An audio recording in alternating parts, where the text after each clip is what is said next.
right, you curiouser and curiouser Herle Burly-ites. We've got the Chiefs back in the room with us today. That ain't easy to do because these three former chiefs of staff to some of Canada's most accomplished heads of government are super busy people. Tim Murphy, former chief of staff to Paul Martin, now CEO and managing partner at McMillan LLP. Ian Brodie, first chief of staff to Stephen Harper and central to the founding of the CPC, now professor of political science at the University of Calgary. And Brian Topp, former chief of staff to Rachel Notley in Alberta, deputy chief to Roy Romanow in Saskatchewan, one of the architects of Jack Layton's Orange Wave. Today, he's a founding partner at GT&co. This is edition 3 of the Chiefs Herle Burly-ites. We debuted it back in January to discuss the issues from the unique perspective of people who think about them not quite as campaigners do, i.e. what might be ideal in a political sense, but rather from the point of view of what's possible to deliver in a governing sense. So today, some summer stock taking. We're on the cusp of a summer recess for a government almost 2 years in. What does it need to be thinking about or setting its mind to doing differently come September? Same for the opposition parties. Where should their heads be at the next couple of months? As always, Brian, Ian, and Tim, you goddamn Chiefs, it's great to have you here. Our audience really appreciates your insights. So thanks for doing this. No, not at all. Good to see you, Dave. Well, that's very kind of you. Brian, you're just off a bruising campaign in Alberta. How are you doing? I am okay. You know, if you don't want to eat the occasional unfortunate result, then you shouldn't get involved in politics. Doesn't mean it doesn't hurt you to your soul, though, because you cared about that one. I know that. Oh, yeah. Right? It wasn't just a job you had to do. That was one you cared about. Yeah, I did feel a bit like a death in the family. Although, as I say, you just have to accept that this is part of the reality. You know, when you have more than one party running, somebody's going to lose. It could be you. But yeah, it was too bad. But you know, I have one positive thing to say about it, and that's this. When I first started talking to the folks in the Alberta NDP, they had one MLA in the legislature, and they had a group of activists, you know, university professors, smart people, very smart, very thoughtful Albertans. And then you could have a kitchen party, and pretty much everybody who was in the party would be in the kitchen party. So they were an outfit that reminded me a lot of where I started in the Democrat NDP, which was in Quebec. And now we are having a conversation about, gee, you know, what can we learn about the fact that you were running to win, you came within 2,000 votes of winning in the province of Alberta, and that is now the expectation of you, that you were running to win and that you had a good shot at winning. And I very much like that. And I think that it is, in a way, an important change in my tribe from previous times where you stop thinking of yourself as a movement and stop thinking of sending messages, stop thinking of being outside the building, waving signs at it, demanding that the people inside do something. And a lot of people in my tribe anyway are playing to win. I like that. And they didn't quite pull it off this time, but they held the Conservatives to the weakest Conservative government that has ever been elected in Alberta. And they have the strongest opposition that has ever been elected in Alberta. Let's put it this way. The present premier is a target-rich environment. And so we'll see how it plays out. It might play out pretty fast in Alberta. We'll see. Ian, do you think that's right? Do you think Alberta is now a long-term competitive jurisdiction provincially, or do you think that this was unique because of Smith? No, I think, well, look, we're coming through 20 years of very disruptive, constant churn in Alberta politics.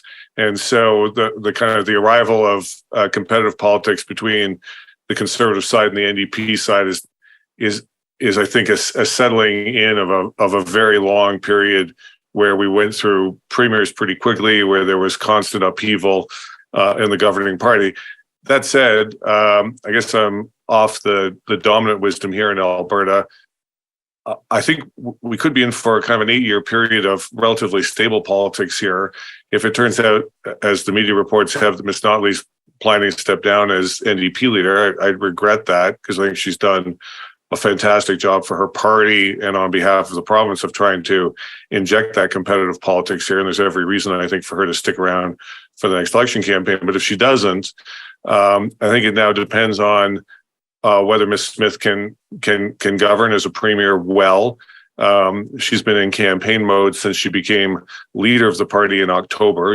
No sooner did she win the leadership than we were into that extended election campaign period. She inherited, a caucus and a cabinet that was effectively put together by somebody else, but she now has her own caucus with her own people, her own cabinet with her own people.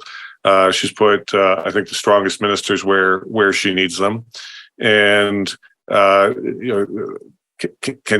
can she restore some semblance of stability to government after a long period of upheavals, one after the other? I think there's every reason to think she should be able to do that. Okay, cool.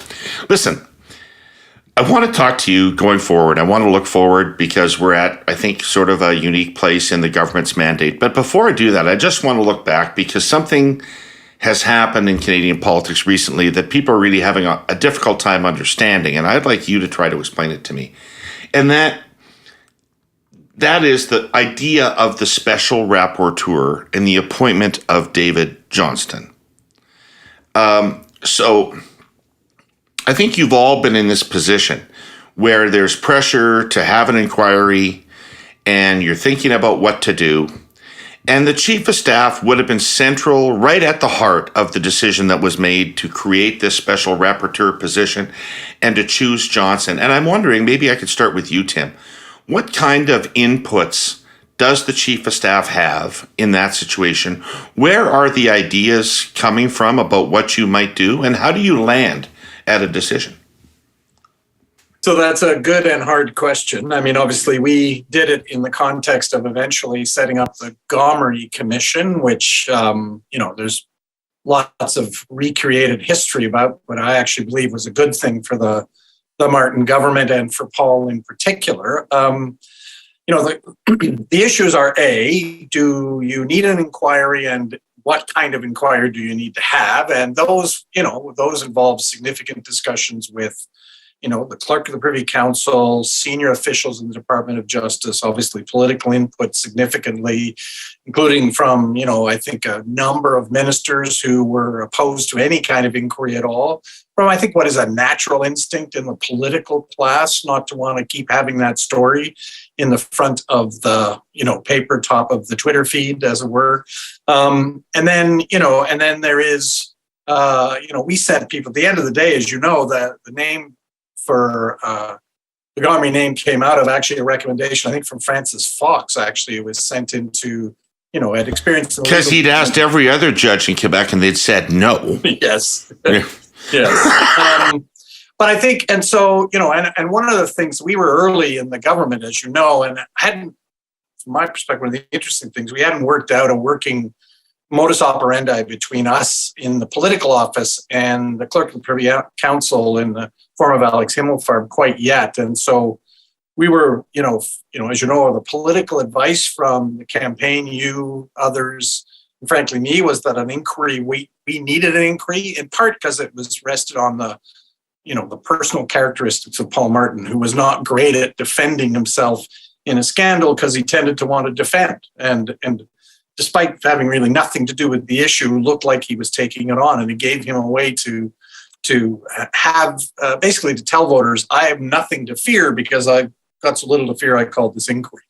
Weirdly enough, I mean, the bureaucrats were on the side of no inquiry, and we ended up having to just force through a full inquiry because that kind of, at that point, was we didn't think we had the political scope to limit it. Obviously, the government felt this is a different story, though, because at the end of the day, at the heart of this is confidential, highly confidential information involving, foreign governments with whom we have special relationships, the risk of identifying people and putting them at actual serious risk of harm.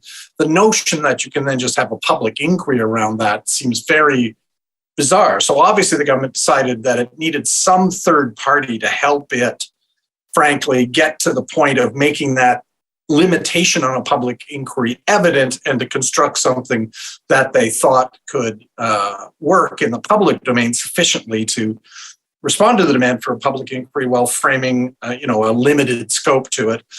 It turns out that kind of notion was not going to be palatable in the public domain, and they clearly ended up choosing an imperfect tool for that. Ian, let me Let me turn to you and ask you how these things were handled in your time, but add a little wrinkle, which is the choice of Johnson was so obviously wrong as a person that it feels to me like it must have been a fairly insular decision-making process. Well, look, I mean, you can't. I'm cross-pressured here because I've known David since I was a student at McGill a very long time ago, and he was principal.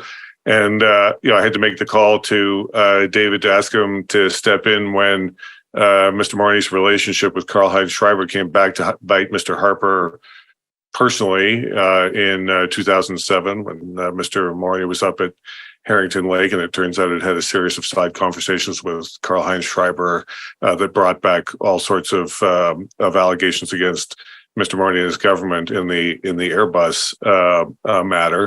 It was a very difficult situation for us.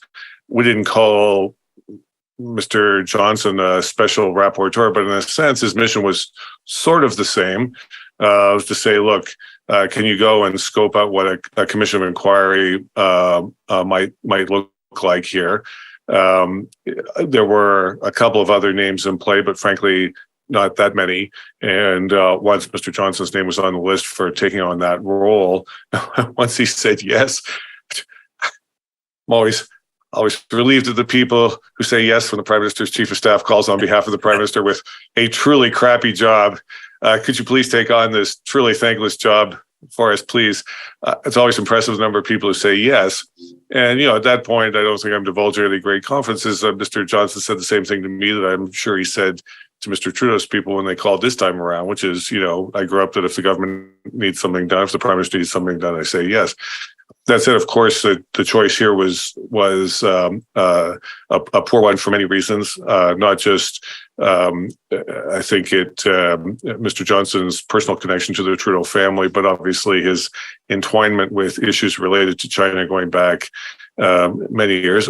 I don't say that to impugn his motives or his credibility here, just that cast a shadow over the entire exercise from the beginning.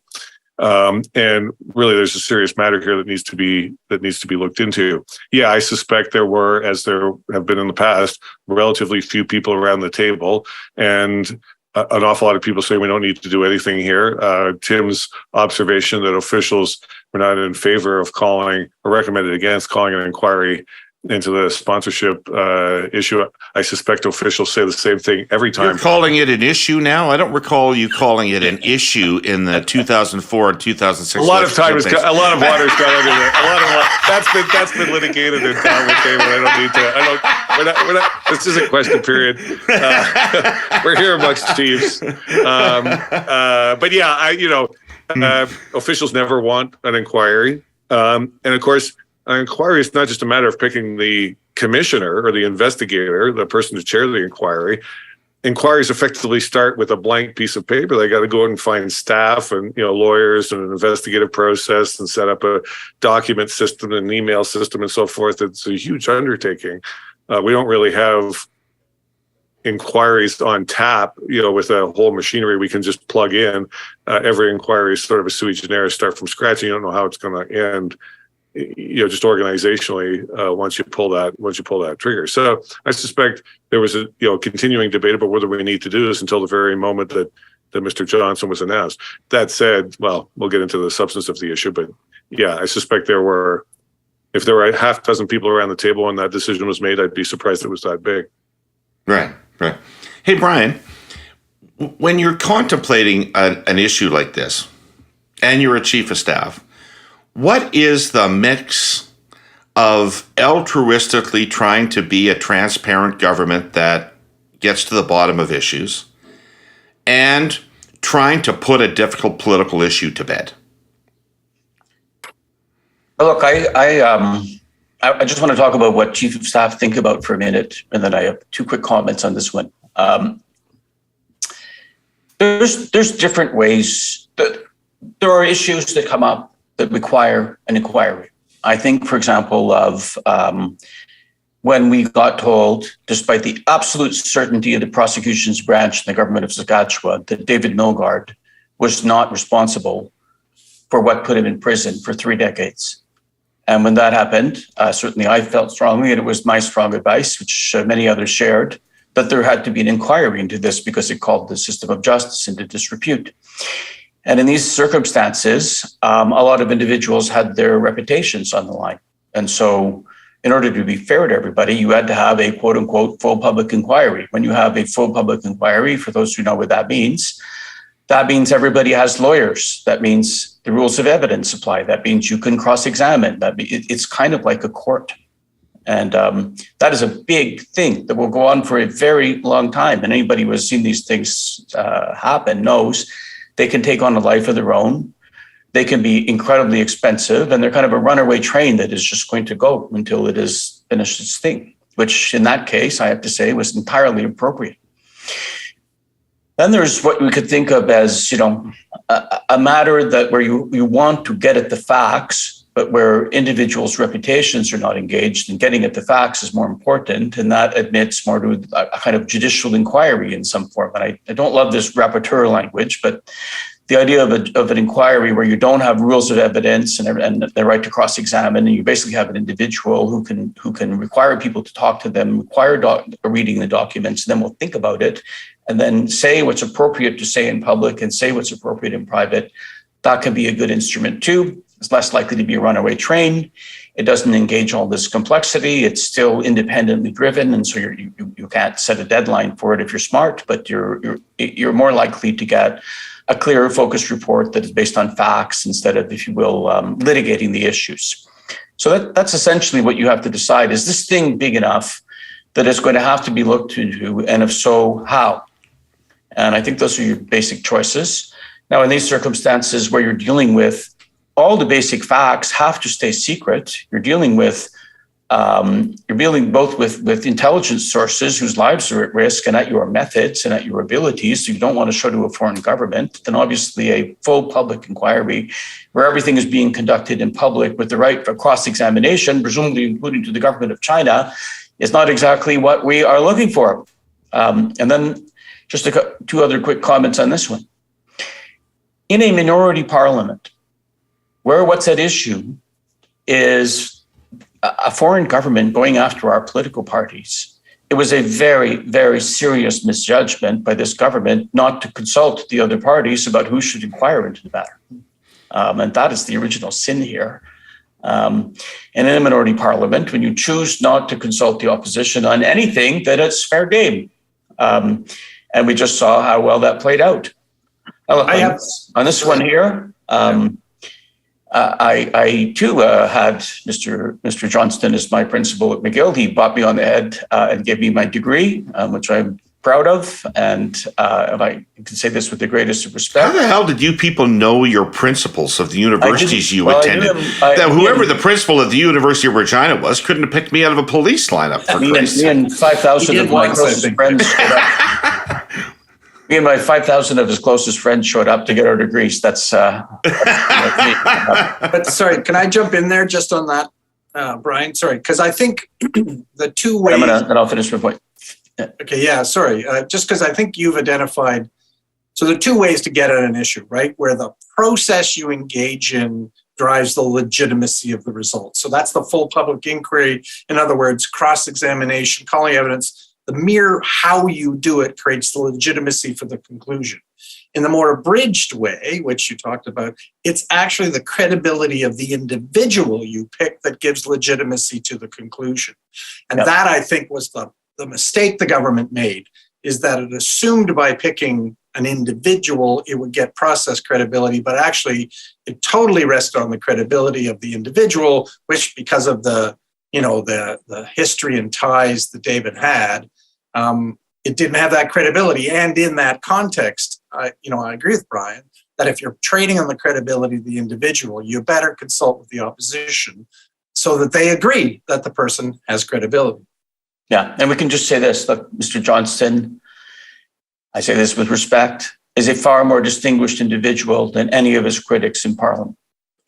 But that said, this matter had clearly become untenable, and full blame for that rests on the government. And what happened to him was a disgrace, frankly. And so what he needed to do was have his moment in front of Parliament so he could remind them that he actually had written a report, that it had a few things to say that maybe they should consider, and then he needed to get out of there. And God bless him, he did. And so there's a big lesson here. And frankly, even in a majority parliament, I think there's a big lesson, in particular when the issue is foreign governments going after Canadian political parties. Maybe you should talk to them before you set up a process to have a look at the issue. So I'm going to invoke the name Warren Buffett here, but only briefly, and only to draw a distinction. Buffett is renowned for his value investing approach. He finds undervalued companies with strong growth potential and commits long term. But I'm going to flip it. I want to talk about investing in what we value as a society, as a country, as an economy. That is what our presenting sponsor TELUS does. Always with a lens of social purpose, they continue to invest billions of dollars, actually it's hundreds of billions, into some of Canada's biggest societal challenges. Last week I talked about healthcare. This week it's about our food supply and sustainability. TELUS Agriculture and Consumer Goods is TELUS's newest business unit, and it has a rather large mission. How can we find better ways to feed the world and improve our food quality, safety, and sustainability through technology innovation and human compassion?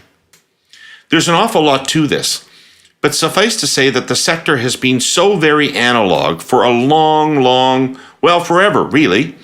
Digitizing, and this part is so important, linking those digital systems across each piece of the value chain will help agribusinesses, farmers and ranchers, agri-food, consumer goods, and retailers flow and exchange information so that they can grow, pack, ship, and deliver our food far more efficiently, sustainably, and profitably. That's one part of it. There's also precision agriculture technology, software that helps farmers optimize their crop management and enhance quality while reducing emissions, water use, and fuel consumption. And born in Alberta Ag Tech that TELUS Agriculture is scaling up internationally, HerdTrax is integrated online cattle management software that captures critical data through an animal's life for better health and traceability. Just a few examples, Herle Burly-ites, of the way TELUS is investing for the long term in platforms that do more than just bring a Buffett-like return. They reflect the core of who we are now and who we're going to be. Go to telus.com/agriculture to learn more. Okay, I'm going to force you to put your political hats on here about this, because Tim talked about Gomery. And when Tim was having to contemplate calling the Gomery Inquiry, the Liberal Party was literally on fire. And it was evidenced in the polling numbers dropping like a stone. It was an emergency situation. In this case, there has never been any evidence that this was penetrating with the public or that it was impacting on voting tension at all. In a sense, you could argue the government's ended up in the best place it could possibly be right now with this weird hiatus with the opposition's trying to respond to the government's demands. And this issue seems to be off the table now. How much would that factor into your decision-making, Ian, about whether to call an inquiry or not? Well, in the case of Mr. Brodie and Mr. Schreiber, I mean, we were exposed inside the Conservative Party because the party itself was not so recently put together. And Mr. Brodie himself, his personality was so closely tied up in the disunity of the Conservative Party, the disintegration of the Conservative coalition in 92, 93, 94. So there are an awful lot of people around the table, myself included, who remembered the role that Mr. Brodie and Mr. Brodie's folks had played in effectively creating the problem that we had spent 10 years trying to put back together again. And anytime Mr. Brodie's name was in the news, it reopened pressures inside the party that were very different. You know, we were still papering over some raw wounds there, and not all the scar tissue had formed just yet. The patient had not quite rehabbed. But in this case here, look, I'm going to take a different view here, I think, than Brian and Tim. The government tried to approach this as a nonpartisan issue, as trying to restore confidence in the institutions of government. That's precisely not the problem that they faced. The problem here was effectively a partisan one. They had what appeared now to have been several pieces of intelligence reporting that a foreign power was intervening in Canadian elections and in the Canadian political process, not in a nonpartisan way, but in a sharply partisan way, that a foreign government was there to make sure the Liberals got reelected and the Conservatives stayed on the opposition benches, and that Mr. Chong's family paid a price overseas for positions that he took in the House of Commons during a parliamentary debate. I mean, the wrong here is a partisan one, because in effect, the motivating movement here was a partisan one. And so the injured party is the Conservative Party here, and not making sure the Conservatives were on side about how you wanted to proceed with that. I mean, I get that the Liberals thought they were being nonpartisan here, but they were fooling themselves if that was the case. I know you've said, and everybody else has said, we have no indication there's changed vote intention here. We don't know. That's the point of having an inquiry here, is to find out. What we have is indication that at least some intelligence agencies here in Canada thought the Chinese were interfering in close to a dozen ridings in one of the recent elections. We don't know what the effect of that was. We have no idea what the impact of that was. You can tell me it had no impact, and I know the government has had reviews to No, sorry. What I was saying, Ian, was that it hasn't. We don't know that. What I was saying was that the Liberals' management of this little scandal crisis has not seemingly had any impression on the public, not the actual interference. Hold on a minute. The Chong story broke in the middle of March. That's 3 months ago. Stories don't really have much impact until they're 6 months old. I expect we're going to be back to this story in September when the House of Commons returns. I expect this is still going to be a story at Christmas. It is way too early to say whether this has had an impact. In any case, it doesn't matter. The question is, did it have an impact on the last two elections? Were there really 11 seats where a foreign government was trying to intervene with its finger on one side of the electoral divide? And if so, that itself is serious in and of itself. And we need to know the results of this. It's true, there's a bunch of intelligence and confidential matters here. But the McDonald inquiry into the RCMP security service had exactly the same situation in whatever it was, 1975. We managed through that. Mr. Justice McDonald managed through all of the issues that were, confidential to the innards of the RCMP security service. The reason we have CSIS is because that commission of inquiry came to a successful conclusion. I'm not sure that commission arrived at the correct conclusion. I've had doubts about the McDonald Commission's conclusions in that regard, but this is the situation that we have, and I don't think there's any reason why we shouldn't be able to do the same thing again. Mr. O'Toole got a briefing about this from the Prime Minister's National Security Advisor, stood up and delivered an excellent speech on the floor of the House of Commons in a half an hour in which he let people know what he had heard and what the intelligence materials that he had been briefed on showed. I hope everybody in Canada has watched that. That's an important element of our civics education for the next 10 years of trying to manage this issue. And if I may say so, a striking contrast to his leader. And so how Mr. O'Toole managed this matter compared to how his leader did is quite striking. And, I take your point, and I completely take your point that it is my point that particularly since the Conservative Party appeared to be targeted here, it should have been consulted about this inquiry. There's no doubt about that. And by the way, the New Democrats in the bloc should have been consulted too. But this point should not be lost either, just before we say au revoir to Mr. Johnston on this file. The way the leader of the official opposition dealt with Mr. Johnston was outrageous. As outrageous as the language that he used against Mr. Charest, a key figure in saving Canada during a referendum. This kind of language is an outrage. And it is grotesque incivility taken to an art form. It's un-Canadian for people to talk to significant or anybody in this kind of language. And so I think judgment is given that the Conservative Party was anyway, and that is not right at all, right? He was well within his rights to be upset about what happened. I'm sorry, but this kind of incivility is un-Canadian. It's the original incivility was not consulting the wrong party about the conduct of this inquiry. I said that, but that doesn't mean you have to import the way Mr. Trump deals with the whole world into Canadian politics. We don't need that here. All right. So let's look forward. Tim, you got something to finish up with on this? So because you asked us to put our political hat on, and surprisingly, we got politics out of it. Yeah. But I do think one of the things I always thought was weird at the center of this is that actually, at one point I agree with Ian, which is this ultimately is an issue that plays out in a partisan arena because you have a foreign government trying to play within the partisan context. And in a sense, you say, well, is there a solution in saying, let's get some partisans together who from each of the parties, they have one rep each, and they go investigate because they actually might understand the real world of how this plays out, what it means, what, influence. I'm not sure you get a judge who can understand that, like, in the way a McDonald Commission did.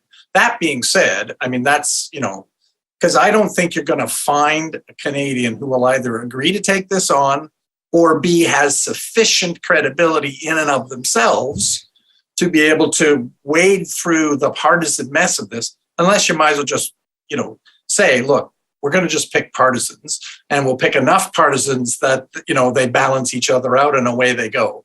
But I think to your point politically, if I'm in the government right now, the mess of trying to figure out how to handle this, there's two things. How do I handle this issue from a political management point of view? And secondly, we don't want foreign governments interfering in our system. So I got to figure out how to get that fixed.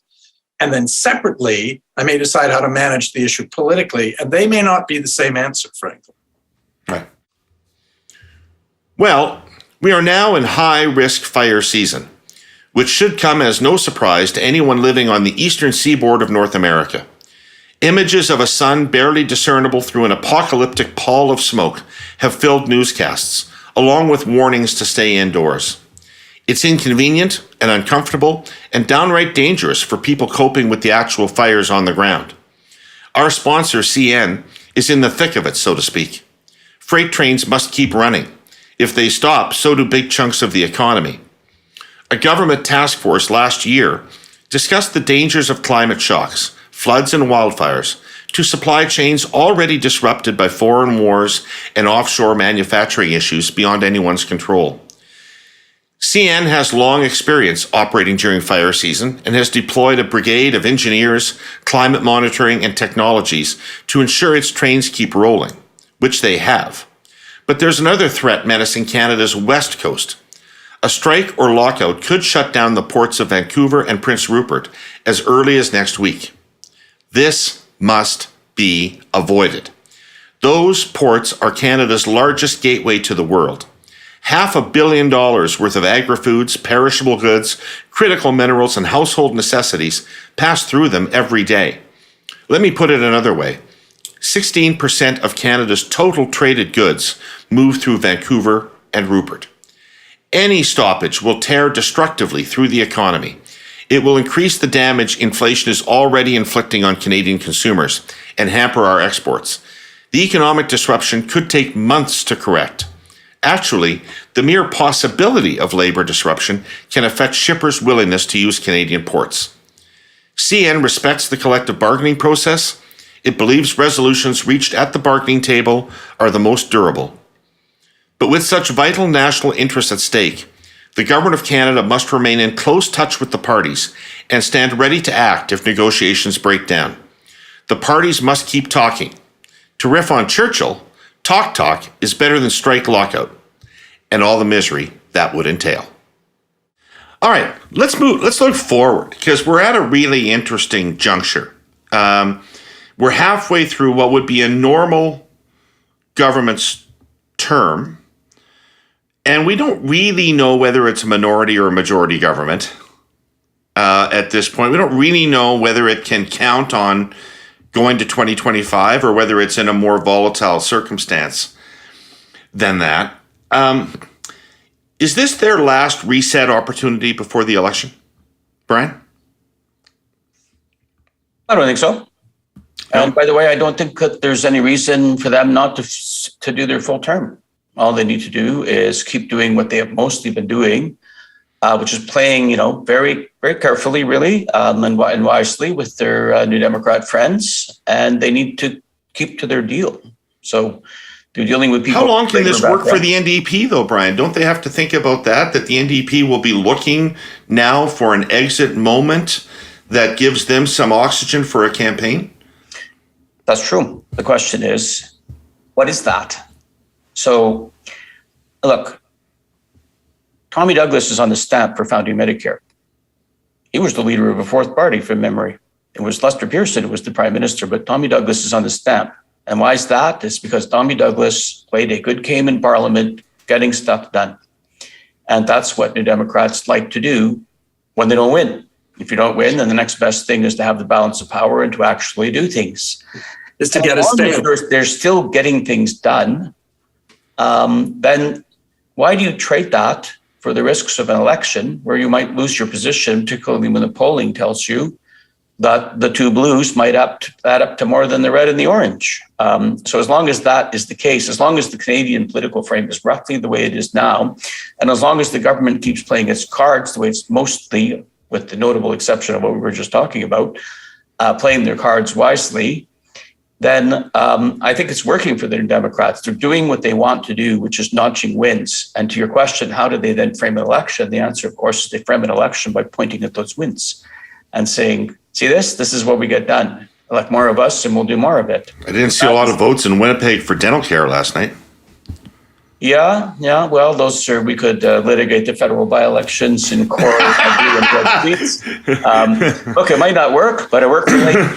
It might not work, and yet Tommy Douglas is eternally remembered for what he got done. And so, but this is not Layton. Actually, we had this conversation on the Curse of Politics yesterday, and Jordan Leitnitz was very interesting, Tim, in talking about the differences between the Layton, we are going to get to power over the dead body of the Liberal Party approach versus the, hey, how do we get pharmacare approach of the current bunch? Yeah, I know a little bit about that. You have to play tough. You guys know this. But the root of it is that your offer, the New Democrat offer to the public, cannot be, look, I'm the best Trump. That's the conservative game. They're playing a different game, which is they're appealing to the liberal New Democrat progressive universe, and they're saying we're the people who actually get things done. And so far they're playing an okay game. We'll see how far it goes. But your question was, at some point, are they going to dismount? And my answer is they'll dismount when they stop notching wins. Yeah, I guess, David. You're the chief of staff. Incorporate your answer to this, but you're the chief. What I want to frame this is you're the chief of staff right now. You're Telford. Yeah. And it's the beginning of July. What are you going to do this summer? Well, I think so. I continue to consult regularly with the NDP because I want to stay in power, right? First job of any government to stay in power. This deal allows me to stay in power. I agree with Brian. I think there's lots of potential, lots of good reason that it stays in the current political climate as a deal that allows us to be around in 2 years. So that's what I want to do. I'm going to stay at least until the end of that and see what happens. So that's point one. I stay in power is always the first job. Second, though, is what do I need to do to put myself in the best position to win 2 years from now? Because that's the second job, is how do I win the next election from a political point of view? And so to your point, it does feel like a reset summer, right? It feels like, I've been buffeted by some self-inflicted wounds, everything from the and a lot of this kind of mismanagement of the information flow in government, creating competence issues, some issues that buffeting me. You've got affordability, got a series of challenges. So, I need to have I got the right people in place for the messages I want to send? Secondly, I'm starting to think about, I need to put people in place who've got, I want to get reelected, got to find out who isn't going to put themselves up in that next election and maybe suggest that they move to lower profile portfolios, or maybe, do something else depending on the timing. You don't want to lose seats, obviously. But so, I want to create a picture for the public of a government that's renewed confidence, renewed competence around a set of things that matter to Canadians. So I might be thinking about a shuffle in personnel at the cabinet, promoting people, showing there's a path to success if they stick around and succeed. I might actually also be renewing my staff inside the offices, because it's pretty clear, by the way, that there's been some very messy minister-staff interactions that have led to some disasters. So do I have the right people in place in ministers' offices who are making sure they're well managed? 2 years out is a good time for people to leave a government and commit, because if you don't commit, if you stick around another year, you're kind of committing for the next 2. Equally, do I have the right, bureaucratic people in charge? I got to think about that and talk to the Prime Minister about, hey, and to the clerk of the Privy Council, we now have a new one. You can see some of that starting to happen. There's clearly been some information flow issues between, frankly, senior levels of the bureaucracy and the government. And do we have the right systems in place there? But fundamentally, I also want to worry about the issue set I'm facing looking forward around the economy, affordability, housing challenges, and a bunch of things, and say, do I have the right policies, programs, and people facing those issues? And I think when I look at all of that, I might think about proroguing, speech from the throne, a new cabinet, and some renewal of senior personnel. Ian, where does this all take you? I actually think it's quite a bit easier than this. I think if I were the chief of staff right now, you sit down with the prime minister who's about ready to go off for the summer. I think he's got to come back. He's got to give some indication between now and, let's say, the second week of July of why he wants another 2 years in office. What does he want to accomplish as prime minister over the course of the next 2 years? Because if he can answer that question, he'll get the 2 years. There's no political maneuvering about the 2 years. If he's got something he wants to do, he has every reason. He and his people will figure out a way to make the 2 years happen. This time last year, he went off on an extended vacation, which I don't ever begrudge a prime minister going off on vacation. But he seems to have left Ottawa, his ministers and his staff and his deputy ministers, with precious little to do, not very much to work on for the fall, no indication of what he thought was important in the government. He came back and just found out that in the absence of an agenda, a leadership campaign had broken out. And come September, he wanted to put the leadership campaign to rest. It turns out everybody took a breath for 3 weeks. And then it turns out he still didn't have any particular reason to carry on. And the leadership race went on just at a lower level. We now have 3.5 years of government work from home, and work from home because there was no clear picture of what it was the prime minister wanted people to do. So of course there was breakdown of briefing, some email got stuck in Bill Blair's email box, his staffs all over the place, public servants all over the place, ministers calling into, question period from goodness knows where. The prime minister's got to decide what does he want to put his future on the line over for the next 2 years. And it can't be another year of bills that, regulating YouTube and, screwing around with the Facebook feed that people get when they log on to Facebook. These kind of, frankly, not worthy pieces of legislation. I mean, they're fine pieces of legislation. I disagree with them, but he's got to have the 2 or 3 bills in September that he's willing to stake his name on. Not that he's willing to send out Pablo Rodriguez in some embarrassing committee performance to defend. What's he going to speak to that he thinks is essential for the future of the country, for building a stronger, better, more diverse, whatever his view of Canada is? What's he going to do that on? And what's he going to put his name on the line for over the next 2 years? And if it's another year like the year we just had, where there's a bunch of ministers out with kind of these internet regulation bills, then he's going to have an issues management problem for the next 2 years. And if he wants to have that re-election campaign, a very difficult re-election campaign. But if he can come back and, tell people over the summer, here's 3 things I want you to have for me for September. And in September, we're going to have a cabinet shovel. So I've got the people to take that agenda forward into Parliament with me or into the country with me. Then he's fine. If he can't get to that situation, boy, this is an old government that has run out of things to do. If the big achievement is something that's in the NDP, confidence and supply agreement, and it's not something that he's, willing to identify himself with personally, we're in for, he might not last the 2 years, and that's going to be a dreadful run up to that election campaign. There's got to be everything Tim says is right. He's got to renew this, renew that, but he's got to renew it for a purpose, not just because he needs the renewal, but he needs to know, why is he sticking around for the next 2 years to be prime minister? What is he going to put his name? What's he going to stand up with one of those big goofy easel billboards and sign his name to and say, this is what I'm doing between now and next April?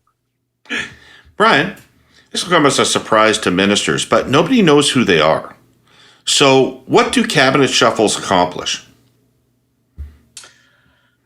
Well, these days they result in a new energized team running one of those three priorities that Ian was just talking about. So it is a way for people to get out of the ring that they're running in, and to tackle something new. But you're absolutely right. Ministers have zero name recognition now. There's no doubt about that. And so it's all basically about shaking up your team. Now, between us chickens, I think that's overrated. One of the reasons why Alberta, for example, has one of the most beat up, low morale public services in Canada is because it went through multiple Tory premiers and multiple cabinet shuffles in which ministers were never allowed to get to know their files and to do their jobs well. And it was all politics and constant reorgs and not getting the job done. I think cabinet shuffles are overrated. Certainly Rachel Notley thought so, which is why she was very light on the cabinet reshuffles. And so the result is you get strong front bench performers, even if their name recognition remains low, who can get things done, who understand their files and who understand their officials and can lead teams. And then really the issue is that they have interesting stuff to do. That you've agreed among yourselves on an exciting agenda, that you are driving it, that you're scoring wins. That's the key, and not the shuffle. Without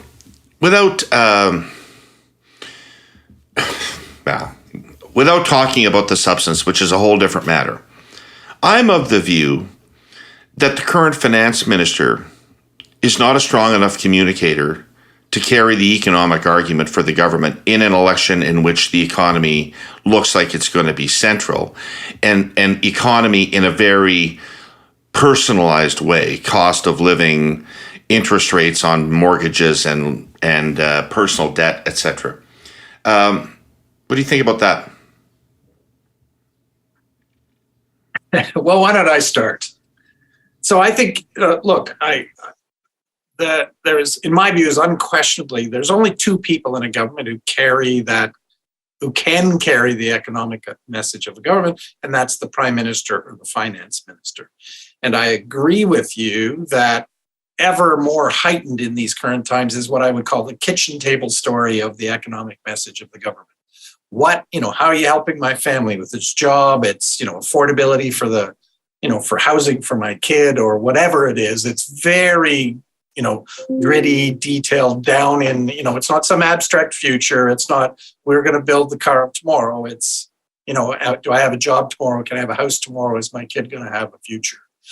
And that requires the ability to communicate at that level. Prime Minister does not talk about economic issues that way, not really much other than the conceptual notion of, the middle class and those who want to join it as a narrative that the government used in 2015 and has kind of, I guess, disappeared, but making a theoretical comeback. But I would say that the current finance minister is not a great communicator in that level either. That's not to say she doesn't have great skills and has great, kind of fiscal, broadly economic skills. I mean, she's got a past in that context. I think actually the government, though, does lack a communicator and carry that message, which is why it's always a hard thing to do to move a finance minister in any government for a lot of obvious reasons. But I do think if I'm looking forward to the next election, I want my best kitchen table communicator in the finance job. We talked about this once before. If you're trying to connect to people who are out there struggling with the cost of housing and with 10% food inflation at the grocery store, the Prime Minister doesn't exactly embody that family situation himself. The previous finance minister certainly didn't. The current finance minister doesn't. But it's unclear to me who in the government lineup would. And you were the one who argued to me, David, that the polling showed that on economic competency, the governing party was way behind the opposition parties. I think that continues to be a very serious drag on the government's plan for whatever it wants to do, including getting reelected. But it's not clear to me, the current finance minister's recommendation for all of this was, go revisit your Disney Plus subscription. That's the one notable economic inflation, cost of living message she had that kind of broke through the chatter of Ottawa. And boy, was it tone deaf? Was it off base? So yes, you're right. The question is, who else is out there? Who's the kind of the Sheila Copps or the John Nunziata or Jean Chrétien, if you will, who will go out and say, I'm the little guy or the little girl or whatever from Shawinigan or Hamilton or whatever, and I understand what it's like to try to sit around the kitchen table and sort these things out. The Liberal Party's not really in that space anymore. And insofar as that's an ex-urban and rural situation, it's maybe doesn't connect to their voters. If the Prime Minister wants to be the candidate for Prime Minister for the Liberal Party, whenever that election happens, then he's going to have to find this in himself. He is going to need to be able to communicate with Canadians about the things. It's been 10 years. He doesn't do it. I'm just saying, only at the end of the day, because of what you said about the name recognition of ministers, at the end of the day, it is your candidate for Prime Minister who has to connect with people on the key issues. If the key issue is still cost of living, whenever that election happens, then the Prime Minister is going to have to connect with Canadians or they're not going to win. And look, with regard to the current Finance Minister, maybe built into your question is asking her a bit much to do. I was on her NAFTA advisory committee. I watched her conducting the negotiation with NAFTA. She did a superbly good job. I have no brief for Liberal ministers, but honestly, she did a great job. And she had done a really good job with the Europeans before that and with the Trans-Pacific before that. And then she went on to be the chief operating, in effect, the Mazinkowski in the government, doing the COVID response, where she applied those diplomatic skills to doing something that is very difficult to do in Canada, which is to get along with provincial premiers and able to build a relationship, for example, with the Tory Minister of Ontario and for them to work together as a team to deal with a true crisis. And then in the most recent budget, they laid out a response to the quote unquote Inflation Reduction Act of the United States, and they are laying out billions of dollars in new capital that may or may not change how we address the energy economy. That's plenty of work from one minister, and maybe it's a lot to ask her simultaneously to connect with Canadians on their pocketbook issues, which is a job that at the end of the day, the Prime Minister can't delegate. Interesting. Very interesting, Brian. Thanks. So, everybody now has a list of fuck-ups by this government in the last number of months, and you rhyme them off. This person didn't read an email, and that person was away on vacation, and this person wasn't briefed by their staff, and that person didn't think it was important enough to forward on. So there's this endless list, and it is leading to a competence question for this government that is aside from policy, which is, does the fucking thing work? Are the levers attached to anything when you pull on them? How do you deal with that at this stage of a government? Start with you, Ian. I think at a certain point, it's almost impossible to get ahead of that problem. It's true they've had a difficult time with work from home for civil servants for 3 years and counting, and so you think about their term of office taking basically half of it out of play when there was a COVID response, and then kind of a difficulty with just the management of the mechanics of the place itself. But I think if the Prime Minister, again, I go back, if he had 2 or 3 things he really wanted to do and to put his name to, he's got a new clerk and he sits down and says, look, new clerk, I want the civil service team delivering on these 3 things. And by the way, we got to have the plan by the end of August for a cabinet retreat. And I want the first thing by Christmas to be kind of well underway. And by next summer, we got to have progress on all of them. And he's got ministers in those portfolios that have to deliver on those things on the same piece. And he's got political staff who are in Ottawa, in the office, seeing each other every day, meeting face-to-face with officials and with the people who, whose agreement you have to have in order to deliver on those things. I don't think this is that complicated. But at this stage, if they, it's a government that was designed for a divide the pie agenda. Diversity and equity issues of reconciliation, BIPOC, status of women, take an existing economic and social pie and divide it into smaller and smaller pieces and make sure it's divided up in what they think of as a fair way amongst all the stakeholders they've identified. not a government that's built for getting things done in the sense of growing the economy or in dealing with serious economic pressures like inflation. Fast forward a year from now, we could be looking back on, I mean, I hope we're not, but you never know. We could be looking back on a period where we had another global economic crisis. We got serious meltdown of financial markets, economic markets, supply chain markets. Can the government manage through that with a view to growing the economy rather than the kind of divide the pie redistribution agenda they've had since 2015? Not clear to me that that's kind of intellectual political agenda trick that they can pull, but it's not complicated. If the Prime Minister had three things he wanted to have done by this time next year, and he was willing to, sweat it out, pick some people, trust some people, hold them accountable, every 2 weeks or every month, whenever he wants to have a cabinet meeting, in order to make that work, it's eminently doable. There's no reason why it has to take us 20 years to build a pipeline in this country. Tim, how would you wrap your arms around this competence issue? Well, so there's two or three things, I think. One of them is, I do think they are in a bit of a cycle where, this frame has taken over and every news story now gets written in that frame. All of us had some experience living in that thing. No matter what you do, that's what the story becomes. So that's a problem. One of the ways you always deal with that is give everyone something else to talk about. And so you create a bigger challenge, a bigger opportunity, something that then dominates the news.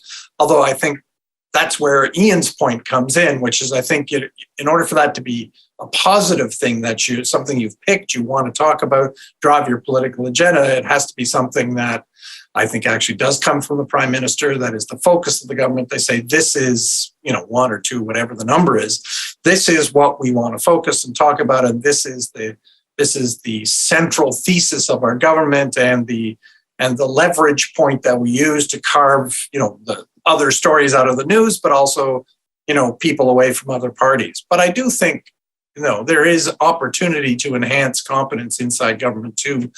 And I'm going to give a shout out to a chief of staff, actually. There's like Melanie Joly, for example, who had some, experience in, shooting herself in the foot in various portfolios, hired, I think probably someone that wasn't on the PMO list, but extraordinarily competent guy named Peter Wilkinson, who had spent, a lot of time in government, was chief of staff to Dalton McGuinty, had gone out into the private sector for 20 years and was hired up into her office.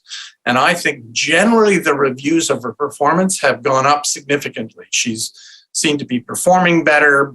Her public behavior is now seen as competent. And I think a lot of that has to do with to be able to drive some mature, responsible discipline in the office around her and actually bring her, wishes and enthusiasm into a box that gives it more discipline. And so I think there are, some functions of government you can do as a chief of staff, as a manager of the government and the roles we all occupied, to make sure you've got quality people inside that office who have a loyalty not just to your PMO, but to the minister as well. But then I think you do need to find something that the government can says, this is what we want to be about, and change the channel to that. Brian, in this government, chiefs of staff to ministers report to the chief of staff to the Prime Minister, not to the minister themselves. Primary loyalty is to the Prime Minister's office. Have you seen this before, and what do you think about it? Yes, I have. That's the way we wired the Notley government. And since they were all reporting to me, I thought it was a great idea. Can I just make a comment about the previous thing, and then let's come back to this. Alan Blakely once said, government is the process of walking up a hill and somebody's putting a handful of sand on your back every day. And early in the journey, there's not that much sand and everything is fine. And then as time goes by, you get more and more sand on your back, and eventually you're going to fall. And so that is an inevitable part of the clock spin of government, the clock spins of politics, and something that, the folks in any government have to think honestly about, which is... They're fighting time. Do we have too much sand on our back? And do we need to do something about it? That is something they're going to have to consider as they think about how they're going to play their cards into the next election.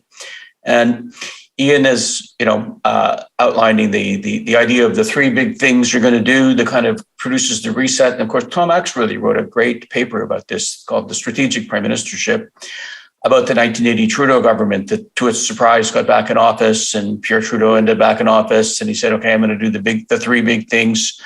It did re-energize that team and got them back in business, and they did some big stuff, no doubt about it. But then Tom has written some other papers since then saying you pay the price for that much focus, which is that you forget everything else that's going on, and you can't run a government like that, right? And so we always end up back in reality, which is we're all muddling along trying to do the best we can. So to your question about overly centralized control of ministers' offices, this relies on the maturity of the center. And so if the center needs a reach into ministers' offices to avoid freelancing, to avoid unpleasant surprises, to be sure that the whole cabinet is working as a team, and that's one way to do it, in the same way that all the deputy ministers typically report to the clerk in order to be sure that the deputy ministers are aligned with where the government's going. Where it becomes stultifying is when you generate a culture in which the political staff is told, we will tell you what to do and you will do it, and otherwise we don't want to hear from you. And that's not going to work in any government, provincial or federal, because the center doesn't know enough to be able to do everything with 5 or 6 people. And so you have to arrive at a balance in the way you collaborate, in which people have the room to have some agency over their work, but that they don't misinterpret this as I am a player in the Wild West and I can do whatever I want. I've seen that play out in government, and it's never pretty. I'm trying to figure out what it does to accountability, though. I mean, first of all, being a minister is a lonely job. And if you don't have anybody there whose job it is to have your back and to fight your fights and to protect your interest, that's got to be a pretty lonely place to be out there with a deputy and a chief of staff that are both reporting to other people. And yet the minister is reporting to the premier. And at the end of the day, the minister is smart. They're going to want to play on the team too. And so at the end of the day, how is Mark? I mean, I'm trying to sort it out, you guys, in this Marco Mendicino context. How culpable is Marco Mendicino on Bernardo if he was never told? But the PMO was told. Yeah. Right? So what's his culpability? And how do you sort that out? Back in my day, Mr. Harper's instruction to ministers was, you get to pick your own chief of staff, your own political staff, subject to my chief of staff can veto one of your choices. And, I wasn't entirely sure how to exercise that level of influence. Derek Burney who was the head of Mr. Harper's transition team, was a great source of advice to me. I said, look, I don't think we have enough chiefs of staff to run a government. And Derek said, Ian, you only need 5 good people on the political staff side to run a government. You need a couple in your office, you need a couple in a couple of ministers' offices. The rest of it doesn't really matter. And that was tremendously reassuring to me. And I hope it was tremendously reassuring to ministers that I had to deal with, that except in a very small number of cases, I wasn't really that interested. They deserved a staff that they could confide in fully, where they felt they were being fully supported. I may not have thought their staff were as competent as they might have been able to get from somebody else, but it didn't really matter. You wanted ministers, especially people who were new to being ministers, and almost all of our ministers were new at that point, to have staff that they thought they could depend on and they could rely on. As Tim just said, Melanie Joly has ended up with Peter, whom I dealt with in McGinty's office, as a superbly competent person. And if that's the reason why things have settled down in that portfolio, that's fantastic news. Not a surprise to me, having worked with Peter in the past. The problem with Mendicino here, I think, is a 3-part one. If his political staff were, and work from home or connecting by Zoom or whatever, and something fell through the cracks, that's one thing. That's on the staff. If the minister doesn't feel he's getting briefed by officials properly in order to know everything that's going on, that's on the minister. You take the first 2 or 3 weeks and something falls through the crack and the minister says, oh, sorry, I didn't know that. Okay, fine. But after the first month, he'd better have a pretty good relationship with his deputy and with the other senior people, in particular public safety, with a complicated portfolio with other agencies. If he's not meeting pretty close to weekly or bi-weekly with the director of CSIS, the commissioner of the RCMP, the head of correctional services, and so on and so forth, in addition to his deputy. And that's on his deputy and him to work that out pretty damn quickly. The minister cannot avoid responsibility by saying, oh, I just insulated myself from all the other people in the department who have things going on that I need to know about. And of course, the Prime Minister's office would also be briefed about that. I'm sure Tim got the same notes that we did. Things go on in all sorts of departments. We briefed the minister, and we also told the Prime Minister's office, just FYI, this is going to be news, in order to make sure there isn't just one point of failure here. This one kind of felt like young staffers who didn't know who Paul Bernardo was. But the fact that we're talking about staffers isn't how this should work. The minister needs to take responsibility. Absolutely correct. Was just saying, it's on you if you weren't getting the advice that you needed at the end. For staff that you didn't hire and don't report to you. You didn't choose them, and they don't report to you, and yet you are responsible for them. It is, of course, not true that they don't, quote unquote, report to you. You are talking to them every day. And as you know well, ministers and their staff end up forming a team usually and work well together. And the minister, of course, is going to talk to the staffers and say what they expect. And one of the things they should expect is politically savvy eyes on the business. And if it doesn't work out, it is on the minister. If the minister's not getting what they need from their staff, then they need to go talk to the centre and say, the staff you have given me are not doing the job. But yeah, Tim, you got something to say about this? It's not my fault. The staff did it. Is weakness. Okay, that's take your lumps and take. In normal circumstances, I would agree, but I don't think I do in this one. But Tim, what do you have to say? I guess so. I'm going to disagree with you, David, because I have been. I think even on this show, I've been a spokesperson for the notion of ministerial responsibility. The notion that we're calling staff to Parliament to testify, to me, is a reprehensible undermining of the accountabilities for elected officials through our Parliament.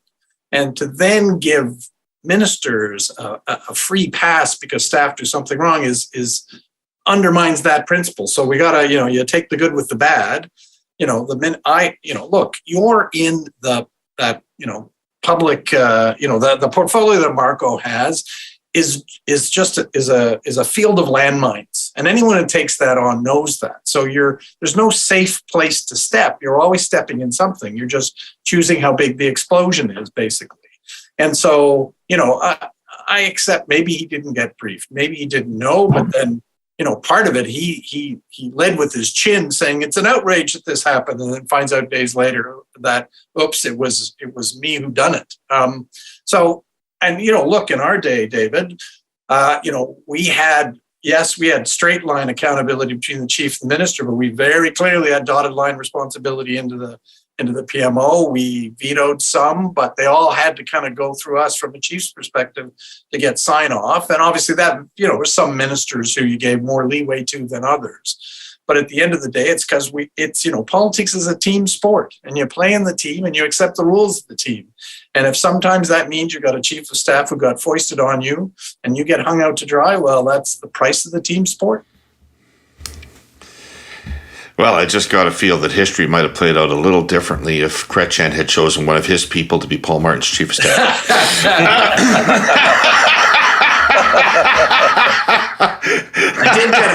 I did get hired to make him prime minister. Okay, so before we leave the Liberals, just one last thing. And, I'm uncomfortable even raising this. And I guess that's probably why it's not talked about anywhere. But if it can't be talked about on this show with this group of people, then I guess it never will be talked about anywhere, which is Katie Telford's been doing that job since 2015, Chief of Staff to the Prime Minister. And she's got a lot of notches on her belt. She's won 3 elections, and she's got lots of accomplishments in the government. But is that a job you can do indefinitely, or inherently does it burn you out? Well, I think it's, it's actually, to be honest with you, I think it's the same question of a prime minister at the end of the day. It is a job that burns you out, no question. But she's done, she's phenomenally successful in the role, to your point. I mean, anyone who wins 3 elections in a row has done a great job. And I think, though, when I look at it at this point, I mean, she obviously gets the right to make her own decision, subject to obviously only one person's view, which is the Prime Minister. But having the Prime Minister having made the decision, as he's publicly articulated, to run again, he's allowed to pick his team. And she's earned the right to be there and clearly earned his confidence. And, it seems pretty clear at this point that they're a team. So if she wants to stay and he wants them, there's no one going to stand in their way. Well, I agree with Tim's assessment of this. I was very fortunate that very early on in my time in the Prime Minister's office, Mr. Harper went down to meet Mr. Bush in Cancun, Mexico, and in a brief tour together in the back of the Beast, the president's limousine. The first meeting between the two of them, between President Bush and Prime Minister Harper, President Bush took the opportunity of the 7-minute drive from his hotel to the helicopter pad where we were going to fly off to Chichen Itza to give him a lecture on how you shouldn't let your chief of staff stick around too long. I had barely figured out where the men's room was in the Washington block. And here was Mr. Bush, the senior statesman of the Western Alliance, telling my boss, new to office, make sure you don't let that guy stick around too long. As soon as he's tired, get the hell rid of him and find somebody else. And don't get too attached to your chief of staff. It was a wonderful lesson for what was actually a remarkable experience in my life.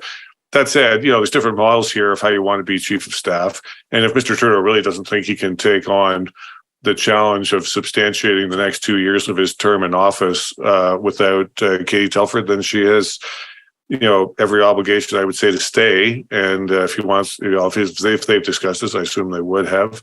That said, when it came time for me, I walked in to see Mr. Harper. I'm going to be leaving shortly. He said, "Why?" I said, "Well, keep in mind, I'm here 90 minutes before you arrive in the morning, and I'm here for 3.5 hours after you leave. And when you're off, catching up on things on the weekend, I'm still here."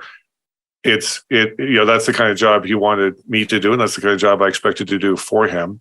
And that means it's a time limited sort of thing. I said, you're going to turn through a couple of chiefs of staff in this job because you need the chief of staff who's keeping track of all that stuff to make sure you can make the best possible use of the 8 or 10 hours you're in the office during the day, or you're off traveling and we're doing things here to make sure you're supported overseas, or you're traveling across the country. There's kind of a 24-hour-a-day job.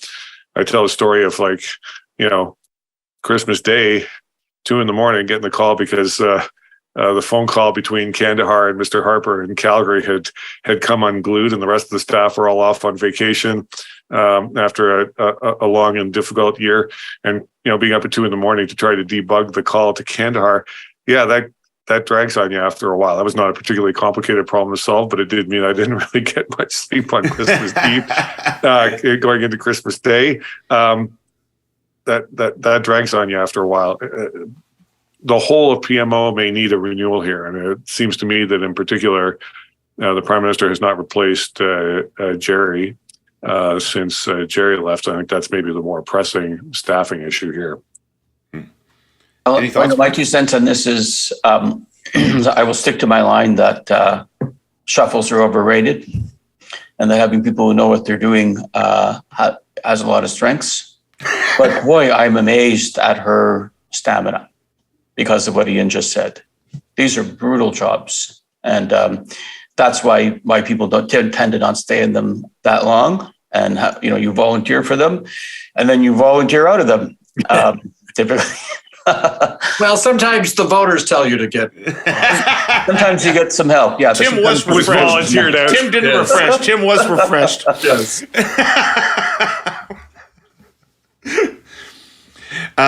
Okay, so just quickly, what's it like in opposition in this circumstance? So the opposition parties are in the same boat.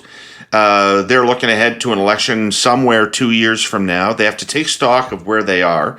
They have a lot fewer tools to sort of revamp themselves with. They can't call a speech from the throne. Their MLAs are even less well known than the cabinet ministers. What would the Conservatives be occupying themselves with this summer? Look, I think in this case the job is a little bit easier. I think, absent some decision on the Prime Minister's part, the NDP Liberal coalition is going to continue until the point, unless there's a point at which the NDP are so far up in the polls and the Conservatives are so far up in the polls, as was the case in the fall of 2005, that they both have an interest in toppling the government and going to an election campaign. I don't see that happening anytime soon. So, I would give Mr. Poilievre the same advice that my ex-boss, Mr. Harper, gave him at the Manning conference back in February. Until there's an election campaign, your job is to be the best possible leader of the opposition. You're not campaigning. You don't have to put forward a platform. You don't have to put yourself forward as a prime minister until that election is called. And so, as long as you're the opposition leader there, your job is there to oppose. And people are going to say, from the learned heights of the Globe and Mail's editorial page on down to some local internet forum, oh, we need more positive suggestions from the opposition party. Nonsense. Sorry. Let me borrow a Herleism. Bullshit. Until the election is called, your job is to point out what a crummy job the government is doing, and there's no end of that. I mean, there's always something you can point out there, and Mr. Poilievre's job is to do that continually from now until the day that election is called. There are some campaign issues. I think the campaign infrastructure of the Conservative Party has been depleted over the years. There's a lot of infrastructure investment that needs to be made. And as far as I can tell, that's all being made well after a long period in which it was not. And, another year will do well for the Conservatives in solidifying that operation. And candidates recruiting is a constant challenge, and care and feeding of that caucus is a constant challenge. I think it's probably time at a certain point this summer for Mr. Poilievre to start to think ahead, given the caucus that he has. What does his potential cabinet look like? He doesn't need to say anything about this in public. He should not, of course, say anything about this in public. But starting to evaluate your talent to say, who's my finance minister, who's my industry minister, who's my trade minister, who's my public safety minister, who's my foreign minister. And if you see holes, to use the candidate recruiting process to drive towards filling some of those holes. And Mr. Harper did that with the recruitment of Flaherty, Baird, Clement. We already had, Vic Taves, people who had substantial previous political experience on the ministerial side, Stockwell Day. But to go out and fill some potential holes for the future, I expect that's a process you want to start this summer as he travels around and into the fall, because otherwise it's the opposition leader's job to be the opposition leader until that election is called. But with the footnote, which is, and I think this is Mr. Poilievre's current problem, is that you do such a good job of taking that advice that you disqualify yourself in the minds of a winning plurality of the electorate as somebody who should ever be prime minister. That's what this man is courting right now, in my view. But look, I think each of the opposition parties has a different chess puzzle. That's Mr. Poilievre's. Is his conduct going to disqualify him? So with regard to the Bloc Québécois, they're in a bit of an interesting position because their whole appeal in Quebec is we will vote for the things that are good for Quebec and we will vote against the things that are bad for Quebec, and we're going to sit in judgment of the other parties, and we're going to be sure that no matter what happens, that our province gets its due. But the chain of events that has happened in this parliament has sidelined them. And the only real obvious role for them is to, in a future minority parliament, to be a partner of Poilievre. Be a partner of Mr. Poilievre, who, as I've just said, is doing a good job at disqualifying himself. And so they may be, we will see, but this is my theory of the case for the coming campaign, that the real story of the coming campaign is going to be of a very vulnerable bloc because of a disqualified Tory party. And in those that is the road to a majority government for the Liberals. And that is, of course, the road to victory for the Democrats. The only road for victory for the Democrats is through Quebec. And that involves taking out the bloc. With regard to the Democrats, the history of being the fourth party facilitating a minority administration is that you're thanked by the public by being clobbered in the following election. And then you take stock of all the good things that you did and you feel good about it and you try to rebuild on that basis. Can you instead have a Layton style twist, if I can go back to that, with the greatest respect to my co-religionist on your show, and find a way to build on what they're doing here to make a case that they should be given a bigger mandate. And that's their chess puzzle. That is what they're thinking about. They're thinking about, do we have runway in the next 2 years to notch a bunch of great wins, or is this going to stop working for us? Is the government respecting our deal, or are they not? And then how do we play our cards to make a big throw next time, in which rather than just trying to save the furniture, you're actually trying to grow and maybe to win? Well, when I look at the NDP, I think they've got to be thinking about doing something, because last night had to be very disappointing. The by-elections, they didn't make a sound. There was no Liberal bleed to them anywhere. The NDP poll reasonably well, but you also see in polls that half of their voters are okay with Trudeau, and very un-okay with Poilievre. It does feel to me like, unless the NDP find an issue that matters or something, that if this thing turns out to be a referendum on Poilievre's acceptability, they could be in trouble in the next campaign. That's right, depending on what happens with the Libs. And so if, because of the clock spins of politics, the Liberal vote out there is saying, our party needs to go to the repair shop, our party is not going to be the next government, and no group of voters has been better trained than Liberal voters to vote tactically.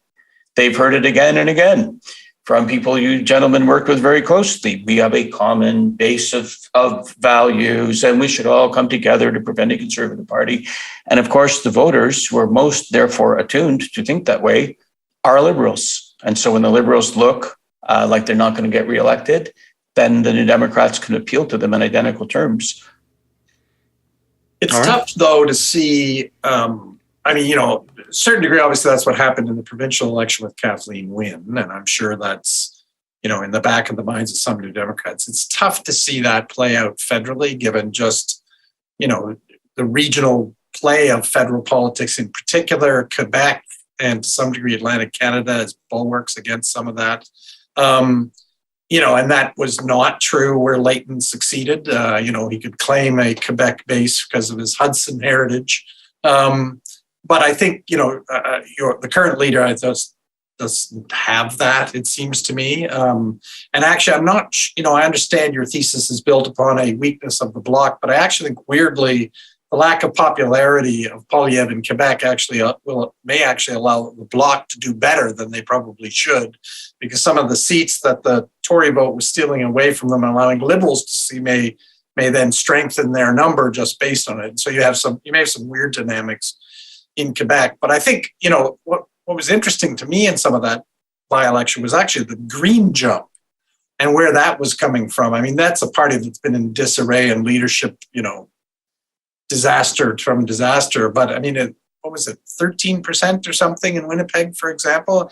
Was that, sometimes historically we've seen some weirdly enough, Tory protest vote end up there, an NDP vote end up there, and even occasionally some Liberals. I mean, David, you would know better, but I just thought that was an interesting result, that there was like almost a protest Green vote out there.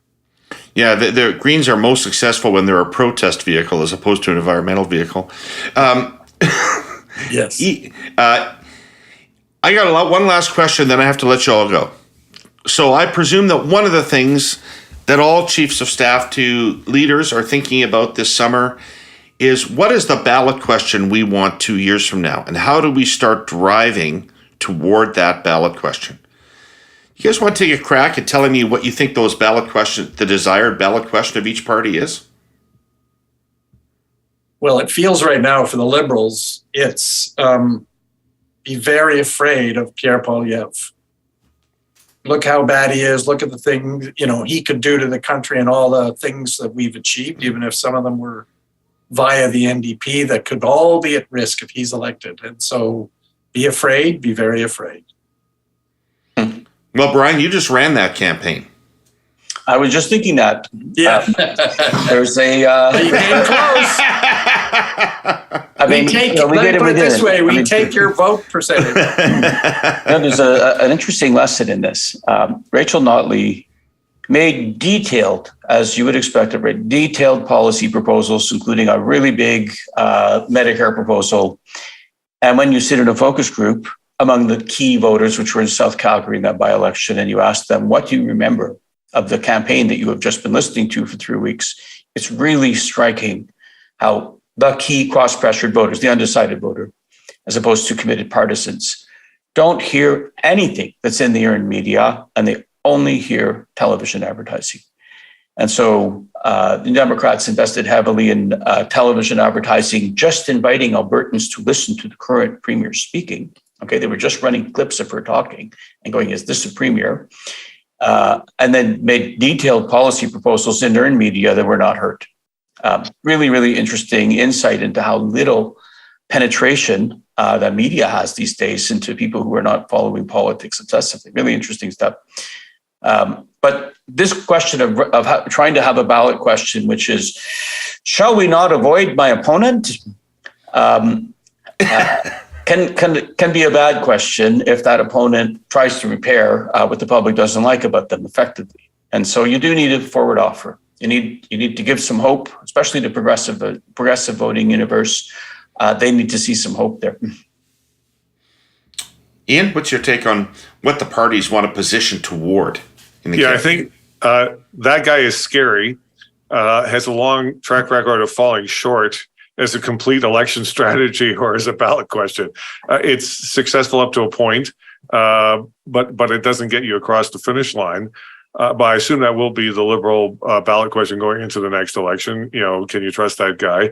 And the Conservative ballot question will be a variation of, has that guy made your life any better over the last 10 years?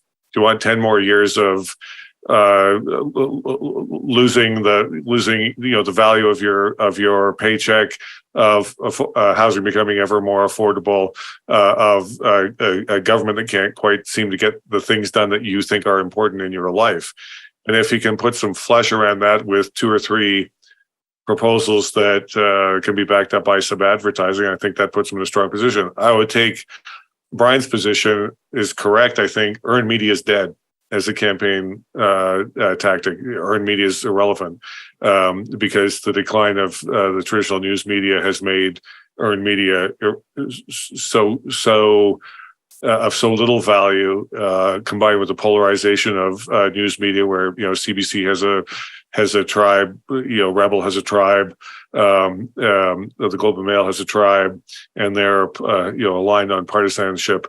I don't think I wouldn't spend 5 seconds worrying about earned media. Brian, if you could just extend that thought for 1 minute. Does that mean that if you were running a national campaign now, you would not hire a plane and pay journalists to fly around the country with you? I think it's time to debate that. That's for sure. It's a multi-million-dollar commitment. It's an enormous investment in tour management, and I'm not sure I see the payoff anymore.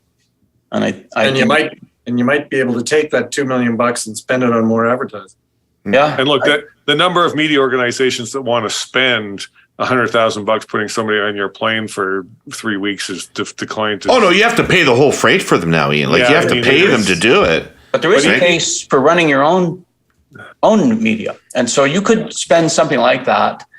Ford did this. Put together Ford shows did exactly this. Directly beaming to your partisans. And the Ford team kind of did that in Ontario pretty successfully. Yep. And they argued, I think pretty persuasively, that at the end their voters were getting their election news from them through social media tools. And so that's what everybody has to think about. It's not just a question of I killed a tour and I buy TV ads.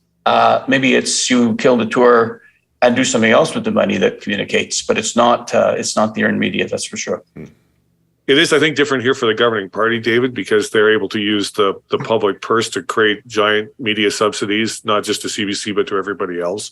I think the implicit quid pro quo for that is you got to cover the election campaign.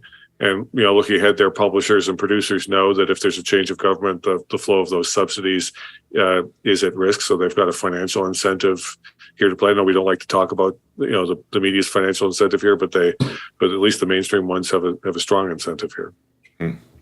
Interesting. All right, you guys, this was amazing. I keep doing this all afternoon, and Joe Rogan would too. But I suspect you have things. You've got to get to. So I will let you. Can you offer us $100,000 to debate, David? No, I will not. I will offer you a bag of Hawkins cheesies and a lemon heart and Coke. Okay, deal. Plus a t-shirt. Yeah, plus a t-shirt. That's enough. Listen, I would call this a master's class, but thank you, Ian, for giving Ruth Thorkelson her master's. She is, I'm sure, was your prize student. She earned it. I was happy to be there for the exam. It was a fantastic piece of work, and I hope everybody benefits from her coming back to offer her insight on this on a public basis. Absolutely. Anyway, this is you three are a marvelous resource for the people who listen to the show interested in politics. Thank you for making the time to come together to do it, and we'll see you again in a couple of months. All right. Great. Thanks, David. Have a good summer. Thank you. I'd like to thank our presenting sponsor, TELUS, our sponsor, CN Rail, and everybody who watched and listened. Tim, Brian, and Ian, back with more Herle Burly next week. In the meantime, take care of yourselves. Herle Burly.